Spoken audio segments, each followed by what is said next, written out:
दोस्तों नमस्ते, मैं सुशील कुलकर्णी। आप देख रहे हैं एनालाइजर न्यूज हिंदी। वो तो आपने देखा होगा शोले पिक्चर। शोले ना देखा हो ऐसा बहुत कम आदमी होंगे।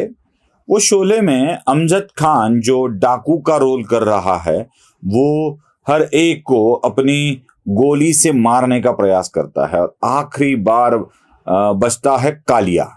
और वो कालिया को बोलता है, अब तेरा क्या होगा कालिया। और कालिया बोलता है, मैंने आपका नमक खाया है सरदार, अब गोली खा। और वो धाड़ से गोली मार देता है। पहली गोली तो नहीं छूटती, लेकिन जैसे ही सब बचे हंसने लगते हैं तो धाड़ धाड़ धाड़ तीनों को गोली मारकर खत्म कर देता है अमजद खान। गब्बर सिंह। मुझे वही सवाल अब आज पूछने को दिल कर रहा है, अब तेरा क्या होगा अनिल देशमुख। हाँ, अब तेरा क्या होगा अनिल देशमुख। यह तेरा शब्द बस उस डायलॉग को मैच करने के लिए बोल रहा हूं। वैसे अनिल जी देशमुख के लिए तो बड़े आदर के साथ मैं बात करने वाला हूं। क्या होगा अनिल देशमुख के साथ, अब यही एक सवाल मेरे मन में है। खबर आई है कि मुंबई हाईकोर्ट में रश्मि शुक्ला जो पुलिस अधिकारी थी, उनके ऊपर दर्ज किए गए 2 एफआईआर स्क्वैश कर दिए गए हैं। निकाल दिया है हाईकोर्ट ने दोनों एफआईआर को। अब मैं रश्मि शुक्ला के ऊपर दर्ज एफआईआर स्क्वैश करने और साथ ही साथ अनिल देशमुख की दिक्कत बढ़ने की बात क्यों कर रहा हूं, तो यही खासियत है दोस्तों। अनिल देशमुख आजकल जमानत पर बाहर है। उनको कई गुनाहों में गिरफ्तार कर लिया गया था। खास करके मनी लॉन्ड्रिंग वाला जो मामला था वो भी इसमें दर्ज है।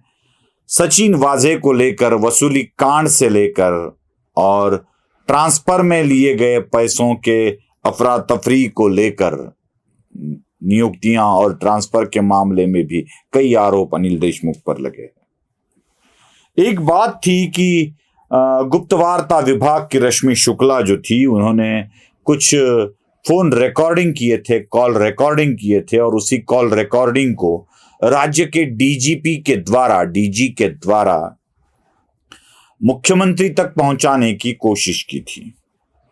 अब ये जो मामला है वो पूरा रिकॉर्ड पे था, और यही वाला रिकॉर्ड देवेंद्र फडणवीस के हाथ भी लग गया था, और देवेंद्र फडणवीस ने इसको पूरे विधानसभा में प्रस्तुत किया था। विधानसभा में प्रस्तुत करने के बाद एक बड़ी हलचल मच गई थी, और रश्मि शुक्ला के ऊपर महाराष्ट्र की उस वक्त के सरकार ने एफआईआर भी दर्ज किया था। और एफआईआर था राज्य सरकार की जानकारी को खुला करना या उसका डेटा लीक करना। मतलब जो जानकारी गोपनीय होती है उसे ओपनीय कर देना।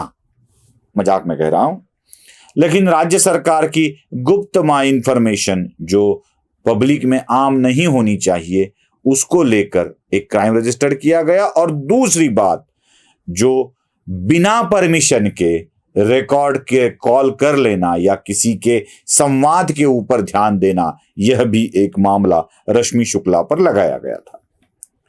नौबत यहां तक आ गई थी कि देवेंद्र फडणवीस को भी इसमें सह आरोपी बनाने की कोशिश की गई थी। खुद देवेंद्र फडणवीस ने इसके बारे में विधानसभा गृह में कहा था। उन्होंने कहा था कि जो भी जानकारी विधानसभा के पटल पर एलओपी, लीडर ऑफ अपोजिशन के नाते वो रखते हैं, वो उनका अधिकार है या उनको वो हक है कि वो रख सकते हैं।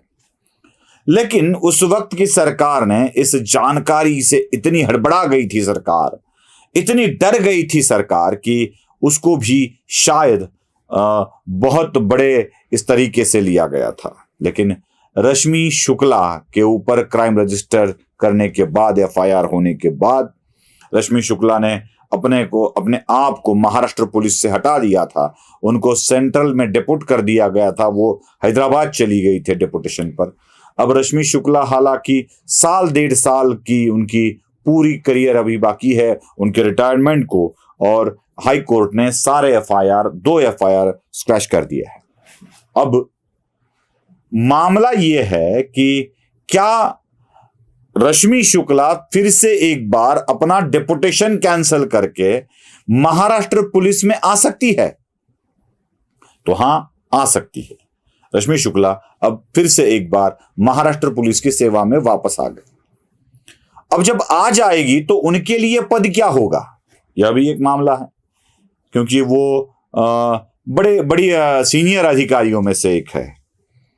आजकल मुंबई के सीपी और मुंबई के डीजीपी, जो फंसालकर सीपी है और डीजीपी भी है, उनको बदला जा सकता है क्या? आने वाले कुछ दिनों में मुंबई के डीजीपी रिटायरमेंट की कगार पर है, तो क्या रश्मि शुक्ला को यहां आते ही महाराष्ट्र पुलिस का डीजी बनाया जाएगा? यह भी एक सवाल है। अगर डीजी बनाया नहीं जाएगा तो और क्या होगा उनके साथ? क्या उसी पद पर वो स्थापित होगी? मुझे नहीं लगता कि रश्मि शुक्ला फिर से एक बार उसी पद पर स्थापित होने के लिए उत्सुक होगी। वो कोई बड़ा पद ले लेगी। अगर महाराष्ट्र के डीजी की पोस्ट खाली रिक्त हो जाती है तो मुंबई के सीपी को डीजी के पद पर डालकर रश्मि शुक्ला को मुंबई का सीपी बनाया जा सकता है। कुछ भी हो, रश्मि शुक्ला आने वाली है तो उन्हें कोई बड़ा पद ही मिलने वाला है मुंबई पुलिस में। और जब किसी सांप को छेड़कर छोड़ा जाता है तो सांप क्या करता है यह आपको पता है। मैं रश्मि शुक्ला को सांप तो नहीं कहूंगा, लेकिन किसी पुलिस अधिकारी के साथ भी अगर इस तरह का बर्ताव कर कर उन्हें पूरे दिक्कत में लाने की कोशिश होती है तो रश्मि शुक्ला क्या रिएक्ट नहीं करेगी? और बात ये इतनी खास है कि सारे के सारे प्रूफ्स जो ट्रांसफर और पुलिस अधिकारियों के नियुक्तियों के मामले में थे, वो सारे के सारे प्रूफ रश्मि शुक्ला के पास है, जो उन्होंने डीजी के द्वारा, उस वक्त के डीजी के द्वारा गृह मंत्रालय में या मुख्यमंत्री के पीएस को या राज्य के प्रधान सचिव को देने की बात की थी। कुंटे उस वक्त सेक्रेटरी थे, उनके पास भी यह दिया गया था। बाद में वो राज्य के चीफ सेक्रेटरी भी बने, सीताराम कुंटे, और बाद में वो रिटायर्ड होकर भी चले गए। जो प्रोसेस से दी गई जानकारी मुंबई के, महाराष्ट्र के पूरे पुलिस दल में हड़कंप मचा सकती है, ला सकती है, वही अधिकारी अगर इस विषय में महाराष्ट्र में एग्जीक्यूटिव पोस्ट पर आ जाए और सरकार भी वो ना हो, गृह मंत्री भी वो ना हो, तो क्या होगा? जरा सोचिए, कितनी दुखी हुई आत्माएं इसमें हैं। खुद रश्मि शुक्ला, जिनके ऊपर एफआईआर रजिस्टर्ड किए गए थे, उनके ऊपर डेटा चोरी का इल्जाम लगाया था, उनके ऊपर गलत तरीके से फोन को रिकॉर्ड करने का इल्जाम लगाया गया था, वही रश्मि शुक्ला एग्जीक्यूटिव पोस्ट पर वापस आ रही है। संयोगवश जिनको सह आरोपी बनाने का प्रयत्न चल रहा था, वही देवेंद्र फडणवीस अब राज्य के गृह मंत्री के तौर पर बैठे हैं। मतलब जिनको इंक्वायरी के लिए 6-6 घंटे सागर बंगला में जाकर उनको रोका गया था, लगभग डिटेन किया गया था, वही देवेंद्र फडणवीस आज राज्य के गृह मंत्री है। समय को बदलते देर नहीं लगती। अब अधिकारी के पास भी जानकारी है, देवेंद्र फडणवीस के पास भी जानकारी है। अब वो गृह मंत्री नहीं रहे हैं, अब वो सरकार नहीं रही है, तो क्या होगा अनिल देशमुख जी का? वही डायलॉग आता था ना आपको, अब तेरा क्या होगा कालिया, वही डायलॉग आता था ना। वही मेरे मन में आ रहा है कि क्या होगा अनिल देशमुख के साथ अगर यही सारे के सारे प्रूफ और सारे के सारे लोग सामने आ जाए, तो अनिल देशमुख के साथ क्या होगा? और एक सवाल है, वो क्या होगा वो तो आने वाला समय ही बताएगा। आजकल हम इसके साथ ये होगा, उसके साथ ये होगा, ये बातें तो करते हैं, लेकिन कभी कभी जिनके ऊपर आरोप है वो सरकार में जाकर बैठ जाते हैं, तो उनके साथ कुछ नहीं होगा, ये भी समझ में आ जाता है। लेकिन रश्मि शुक्ला के साथ भी अब क्या होगा, यह भी देखना बड़ा महत्वपूर्ण है। क्या रश्मि शुक्ला राज्य की डीजी बनेगी या मुंबई पुलिस दल की सीपी, यह भी हमें देखना बड़ा रंजक होगा। नमस्ते।